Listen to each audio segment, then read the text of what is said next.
السلام عليكم أصدقائي القناة محبي كرة القدم. بقدم لكم في هذا المقطع موعد مباراة الأهلي وإنبي، وذلك في إطار مباريات الدوري المصري الممتاز ضمن منافسات الجولة 33. بداية نصلي على سيدنا محمد عليه أفضل الصلاة والسلام، وما تنسوش الاشتراك في القناة وتفعيل زر الجرس ليصلكم كل جديد من مواعيد المباريات العربية والعالمية. فلنبدأ. يدخل فريق النادي الأهلي المباراة وهو في المركز الأول برصيد 84 نقطة من أصل 32 مباراة، بينما نادي إنبي يدخل المباراة وهو في المركز التاسع برصيد 43 نقطة من أصل 32 مباراة. تقام المباراة يوم الأربعاء الموافق 14/8/2024.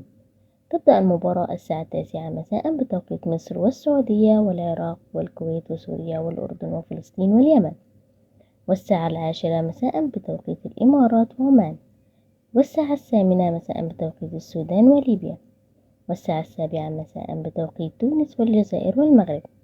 تذاع المباراة على قناة أون تايم سبورت 1.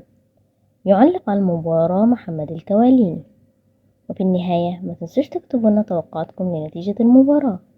شكرا لكم والسلام عليكم ورحمة الله وبركاته.